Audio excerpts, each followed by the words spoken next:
giving red or yellow cards to football's biggest utter woke nonsenses. I'll be honest, I saw Sky Sports do a similar video, so I've absolutely nabbed it and I've added a few of our own. So we got stuff like getting named on the back of your shirt, wearing half and half scarves, should players be apologizing on social media, should ultras be banging drums, all that kind of stuff. We got that today. We're going to start, however, with one that I've spoken about previously. Players who take off runners-up medals, and I'm going to be honest with you guys, it is a straight red card. This one, I cannot speak negatively enough about it, but let me clarify for those who maybe are confused.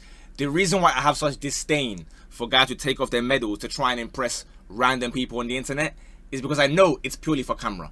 Because 20 years ago, pre-social media, when I'm seeing Roy Keane and Vieira, they're gripping each other up by the shirt like that, they're scrapping, they're fighting in tunnels. When they lose in the finals, no one is taking off their medal. Why? Because they respect the sport. They're not flexing it saying, yeah, check me out, like I came second, I'm so happy. But it's a respect to the tournament that, yeah, listen, you're not above this tournament because guess what? You lost the final. People nowadays, however, they are flexing that, oh, look at me, I've got cold aura, I've got winner's mentality because I took off my medal after losing. If your mentality was so cold, you would have won the game. Simple as that. But you're trying to show off to people on the internet, waiting for the camera, like, yeah, is it on me? Is it on me? Is it on me?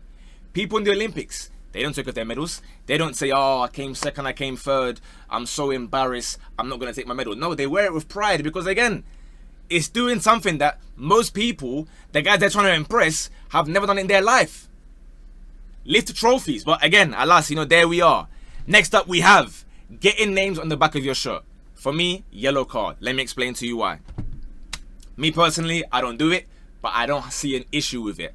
If I'm to get a name, more often it's going to be, not more often, it will only be in a scenario where it's like an iconic shirt or something. I might get like a Brazil R9, a Roma Totti, for example. It's kind of players where it's like, you know what, fairs, I hear it. I wouldn't get like current player names or my name or anything like that, certainly in the last like 15 years anyway. But I see no issue with those who want to do it because, again, like, what is the issue? I know you could say, oh, people are 30 years old, you're getting players that are like 21.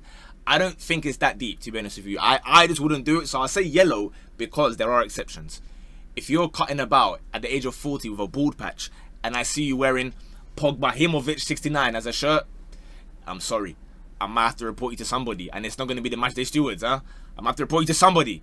If I see you wearing Ugarte t-shirt, can I really trust you to be an upstanding member of society? I don't think so. So again, there are exceptions. I feel like obviously kids do whatever you want, wear the whole shirt, wear the kit if you want, put on shin pads, do your thing. But adults, do your thing, but yeah, keep it to this shirt. I don't want to see captain's armband and all that kind of stuff. Then that's when it's a bit too far. Speaking of fans and I guess what they can and cannot do, another thing that's crept in recently that people are angry about on the internet is ultras at English clubs or those that are coming to play drums. For me, play on, no foul.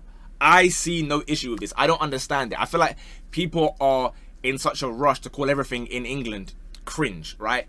We all gas up Galatasaray Fenerbahce. We gas up Boca Juniors River Plate because they've got the drums, the ultras, the atmosphere, the smoke grenades and flares. Those things don't happen overnight. They don't just wake up and suddenly it's a big rivalry and the atmosphere is incredible. So when I see teams like Crystal Palace here, who I enjoy going to their games because right behind me normally is like they have the ultras, and again they have the megaphone, they have the drums. I think it makes a really good atmosphere. I don't see why people are calling it cringe because you're trying to be like this team or trying to do that. You're making an atmosphere that helps your team go forward. And look at recently, bro, they've gone to win FA Cup, they went to go and win Community Shield. I'd argue, and obviously you can talk about like Arteta and all the signings and the money and whatnot, but one of the factors as well, when Arsenal suddenly became a pretty, let's say, good team, the year that Ashburton Army in like 2022 or whatever, when they started becoming more vocal. Yeah, cool, on the internet it can be cringe, everyone's wearing black and then they've blurred their faces, but they were loud in the stadiums. And finally, after years of Emirates being basically like silent, it was something where everyone's now active and not just looking around like, oh, why is that guy standing and singing? Why is that guy doing chants? People are trying to generate atmospheres and we are laughing at them. To me, it makes no sense. Any stadium that you want to come and start bringing chants and flares or grenades or whatever, do your thing, man. As far as I'm concerned, I think it's completely okay. But again, people are annoyed because in England, you're not allowed to be happy or do things that you enjoy. However, here is where I now become the police again, because fans who leave the stadium early, straight red card. This one, there's a slight chance I'll let it go to VAR, but I'll explain. It's something that I've covered before on the TikToks. This one infuriates me, because imagine, especially like it's a close game, 1-1, the 2-1, even a 2-goal lead. Minute 75, you're getting up to leave because you don't want to queue for the train. Who forced you to come? Nobody has dragged you by the ear to come to the game. So if you do not want to go and stay for the full game, don't come. It's as simple as that. I understand people are going to get angry. They're going to throw their tomatoes out. Speaking of tomatoes, by the way, I did a TikTok live yesterday, completely off topic. I did a TikTok live yesterday where I brought you guys up on stage, like 20 of you, one by one, to give you a hot take. I quite enjoyed it, so I'm probably going to do it again. Maybe even on YouTube live somehow. I don't know how to incorporate it on YouTube, but we'll see how it goes. At some point I'll consider it, but yeah. I might do weekly streams on Twitch, but anyway, TikTok. Anyway, sorry, back to my point. The game is going on, and you are getting up because you want to go home. I'm sorry, unacceptable. Throw tomatoes at me all you like. No one is forcing you to come. Don't come, especially games that are going to be, somewhat like bigger games, if you will, right? Where people are desperate for tickets. You've taken a ticket from someone that would have happily stayed to cheer their team on. And there's two things about it, right? There's one, which is the players need you. Players always talk about how, fans can motivate them. They be the 12th man that, like, in the dying minutes when they're running low on energy, the stamina's kind of lactic acid kicking in and whatnot, the fans boost them, bro. The adrenaline is back. You standing up and leaving is saying, you know what, I've given up on you. I'm not interested. So now why should I care, bro? Why should I care? And then for the other fans there as well, what's the average stadium nowadays? Like what 40,000? Oh, speaking of 40,000, you know what that means. We've hit the 38k, we're near 39k. We're on the road to 40k, and then the 100k beyond that. When you hear them sounds, Tic-tac. You know what that means. I've incorporated the 40k. Tic-tac. Road to 40k subscribers, we're nearly there. But let me get back to what I'm saying, because I'm very passionate about this one. So you're in a stadium like 40,000 man, yeah? In fact, I'm going to take you back further. I remember when I was at Brazil v Uruguay, yeah? 1950 World Cup final at the Maracanã. 170,000 of us were there. For those of us who remember. Like the video if you were there as well and you remember seeing me there. Guys, can you imagine, of the 170k, 70,000 people get up? Because like, yeah, excuse me, mate. Yeah, sorry, mate. Yeah, oh, sorry. Don't mind me, mate. Yeah, sorry, mate. You are obstructing everyone. I'm trying to watch the game and man are getting up to leave with 15 minutes to go. What's your problem? Don't come. If it's down to me, call me a dictator, call me whatever you are, Mugabe or something. I'm saying if you leave the game prior to 75 minutes, upon your exit from the stadium, there should be photographers there. They take your photo and they put you on the wall like a wanted poster. This guy should not come in the stadium again. Ban him from the stadium. I'll lock it up with a gate even. I say no. That now I just shake my head like that. When I see guys leaving, yeah, I give them a shake of disapproval, bro. I said, I want you to feel guilty about leaving your club with 15 minutes to go. But again, look, we can be here all day about that. Guys are going to cry, oh, I got a train to catch, I got work tomorrow. You knew you had work tomorrow when you paid for your ticket. But anyway, let's move on. Supporting more than one team. Yellow card. I think this one, I can understand it in certain circumstances, right? Let me explain. 2 teams in one league, disgraceful, unacceptable. 2 teams in one country, I can just about hear you out if you are, backing your super local team that has like 1,000 attendance, and then you also support United or Arsenal or Chelsea or something like that. I can maybe just about hear you out, right? You want to back your local a little bit, that's fine. And then you have, I suppose, the one that I would say is acceptable. You live in like an obscure nation, right? You live, like, for example, I guess if I was to live in Moldova, right, and I supported Sheriff Tiraspol, but then I wanted to pick a top 5 league team as well. I wanted to support Milan or Madrid or something like that. I think that is acceptable, right? You want to be part of the Champions League banters and whatnot. Like, I get it. And you don't want to be baking off in the Moldova Premier League and then nothing's happening. So that is the occasion that I can allow it. But there are certain men that support multiple teams. I think you can only really support one team and have like an affinity. Is affinity even too strong? You can have an affinity, you can have like you can sympathize with other teams in different countries, but I don't think you can really support more than one team, which is why I go for a yellow card. But again, there we are. Players who apologize. of scoring against former teams. It's going to be a yellow. It's not quite utter woke nonsense because I understand why they do it. They want to show respect to their former team and that kind of stuff. Sometimes it is a bit woke, I'll be real. Like, someone corrected me, and this is how you know. You see me, I'm never 100% right. Sometimes people will say something to correct me. I said Declan Rice was the first guy to do a hands-up apology shamelessly against another country. It turns out like he was not. I completely forgot about Mbolo, and apparently enough someone else did it in like an AFCON qualifier or something like that, where they're saying sorry for scoring against their own country. Hey, if you were that sorry, you're just going to play for that country. But again, it's not a bit here nor there. All I'm saying is, if I play for Ghana and I scored against England, I'm doing the nastiest knee slide with my hands to my ears like Harry Maguire when his own fans were booing him, bro. But again, to each their own. The thing I don't understand is, like, some players were there for like a week or two. It's like, come on, bro. You were there on loan. Like, come on. I get you want to show a bit of respect, but I know you're not sorry. Do you know how I know you're not sorry? João Pedro, Club World Cup. I sat there, I watched every game. I told you guys all the time. He scored against Fluminense, right? I didn't even know it was his former club, but it turns out it was. That's where he started. He done that. Fair play. Like, sorry guys, you know, just nothing personal, just business. If you were that sorry, why the second time did he bang it even harder in the top corner, bro? And then he's doing that again.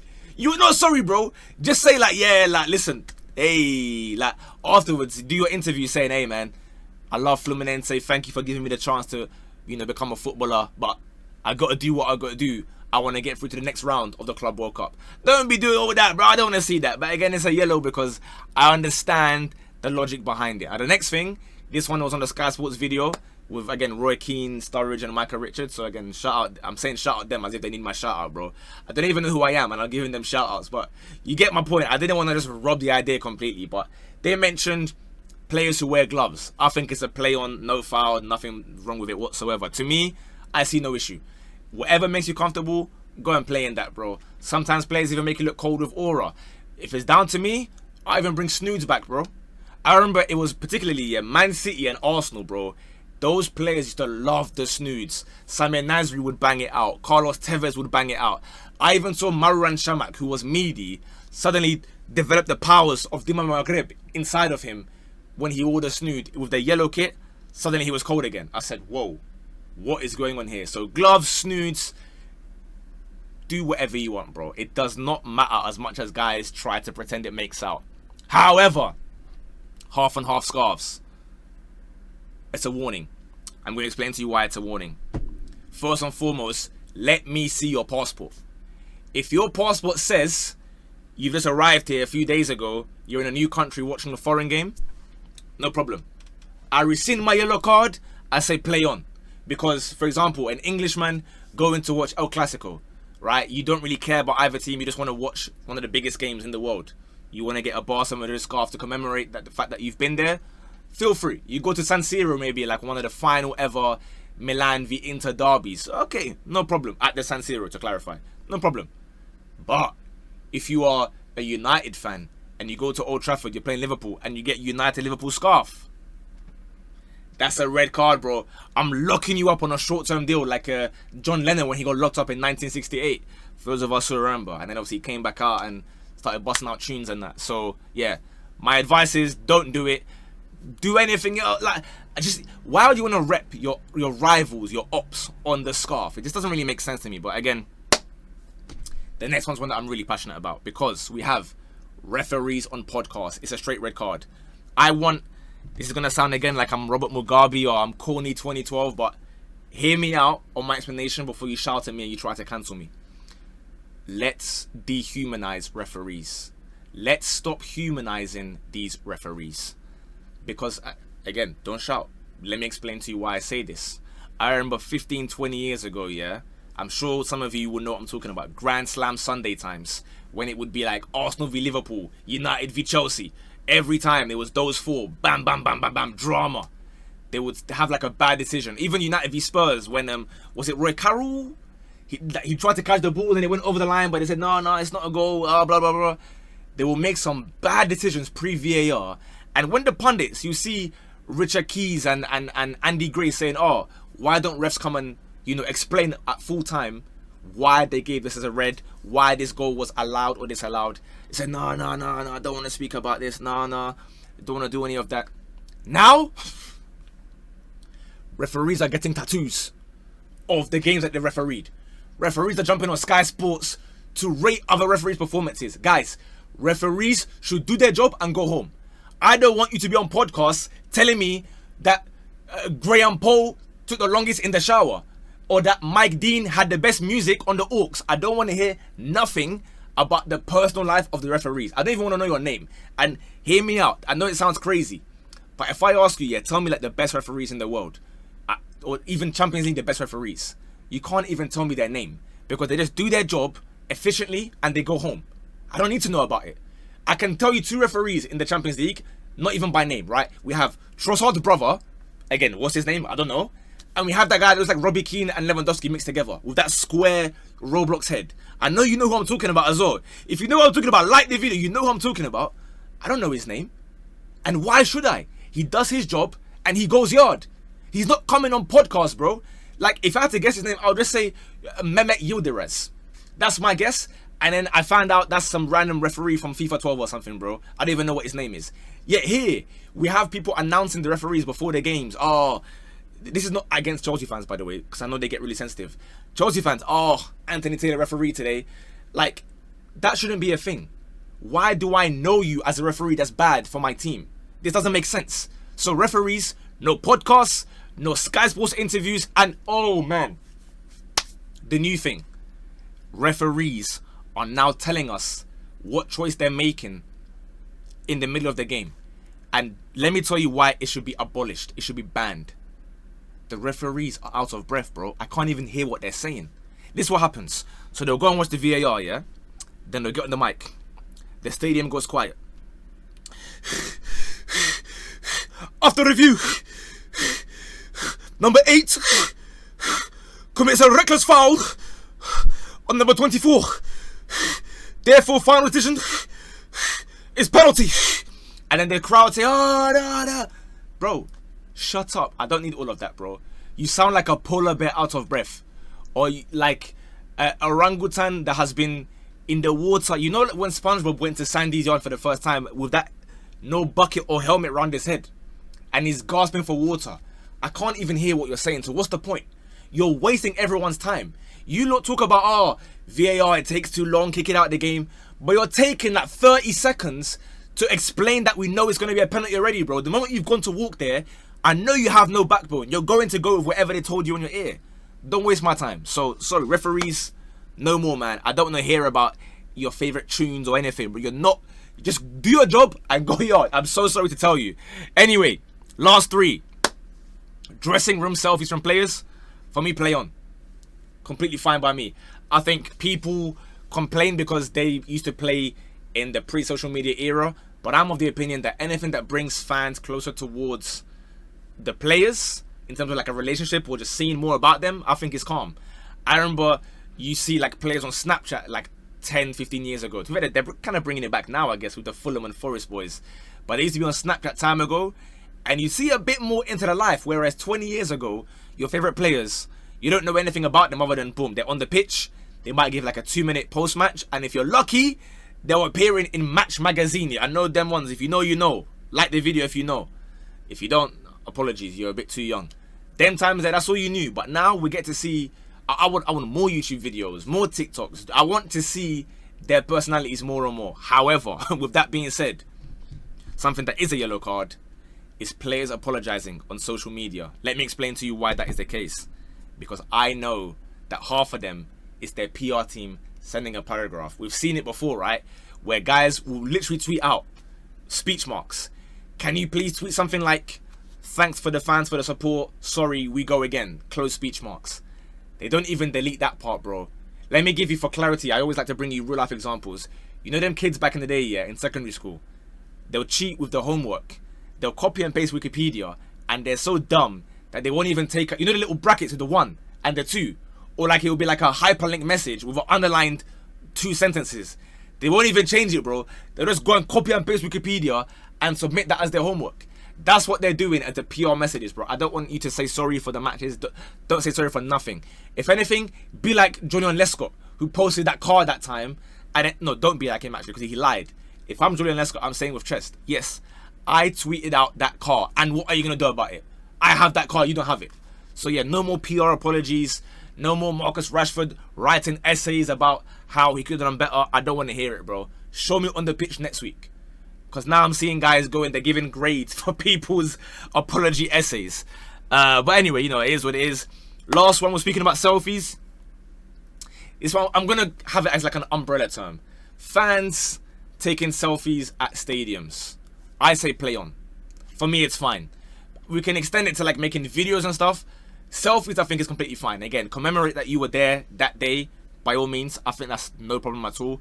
Obviously, if you're there the whole game, like, you know, doing the, yeah, woo, yeah, and you're like 3-0 down, then it's a bit of a concern, you know. But I see no issue with taking photos during the game, halftime, towards the end, whatever the case may be. Something important happens, go for it. The one that is controversial is recording yourself at games. Now, sometimes I've had to do jobs for like brands where I record like the games, let's say. It's not really like my face, but at the same time, the vlogs, I don't see it being that big of a deal. Again, as long as you're not being like obnoxious with it, if that makes sense, right? You're not like at a team for the first time and you're being loud and you're putting the camera in people's faces and stuff. I don't think it's an issue, because hey, listen, maybe you guys disagree, but I keep on saying it. This season, I want to go to as many stadiums as possible. And now that I'm doing daily YouTube videos, it's been 45 days or something like that. So again, if that ain't worth a subscription, you know, I don't know. If anything, actually, apparently it's the thing, they call it boost or hype or something on YouTube mobile. Guys, can you boost or hype the video, please? Sorry, I'm a bit of an unk. I don't know what that means, but boost and hype the video so that we can go up in the search rankings, please. Thank you very much. But anyway, as I was saying, I want to go to games in South Africa, in Japan, Brazil, I've told you. And naturally, I'm going to try and make like vlog videos for you guys, but I'm not going to be like yelling and shouting in people's face and that kind of stuff. So as long as you are respectful to those around you and you aren't being toxic where like you're losing and then, or the team is losing and you're like, I want to go, like I love it.